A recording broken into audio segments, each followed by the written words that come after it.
Central fire safety institute દ્વારા પ્રજાસત્તાક દિન નિમિત્તે ધ્વજારોહણ કરી પ્રજાસત્તાક દિનની ઉજવણી કરવામાં આવી હતી. આજે 77મા પ્રજાસત્તાક દિન નિમિત્તે સેન્ટ્રલ ફાયર સેફટી ઇન્સ્ટિટ્યૂટ દ્વારા પ્રજાસત્તાક દિનની ઉજવણી કરી સમગ્ર દેશમાં દરેક રાજ્યોમાં દરેક શાળાઓમાં ધાર્મિક સામાજિક સંસ્થાઓ પ્રજાસત્તાક દિનની ઉજવણી કરી રહી હોય ત્યારે આજે વડોદરા ખાતે સેન્ટ્રલ ફાયર સેફટી ઇન્સ્ટિટ્યૂટ દ્વારા 77મા પ્રજાસત્તાક દિનની ઉજવણી કરવામાં આવી હતી. સંસ્થાના આચાર્ય જાવેદ સૈયદ તેમજ સંસ્થાના ગ્રાઉન્ડ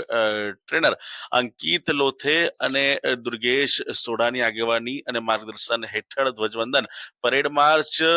પાસ અને ફાયર ફાઇટિંગની વિવિધ પ્રકારના ડેમોન્સ્ટ્રેશનનું સંસ્થાના ટ્રેનિંગ ફાયર મેનો દ્વારા આયોજન કરવામાં આવ્યું હતું. આ પ્રસંગે મુખ્ય મહેમાન તરીકે ભાર્ગવભાઈ વ્યાસ કે જેઓ રિટાયર ડિવિઝનલ ફાયર ઓફિસર હોય, વડોદરા ફાયર એન્ડ ઇમરજન્સી સર્વિસના કૌશિક બારોટ, રિટાયર હવાલદાર ઇન્ડિયન આર્મી ફોર્સ તેમજ સંસ્થાના મેનેજિંગ ડાયરેક્ટર સહિતના જે મહાનુભાવો છે તેઓ ઉપસ્થિત રહ્યા હતા અને આ કાર્યક્રમ યોજાયો હતો.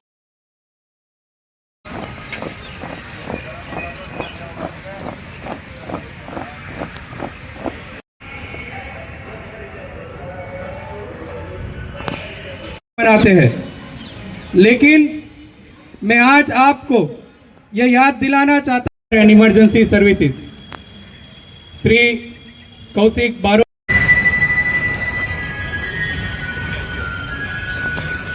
सोफिया जैसी नारी लड़ती है,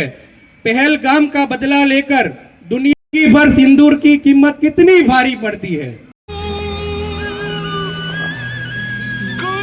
दिसंबर जब अशफाक उल्लाह खान और राम प्रसाद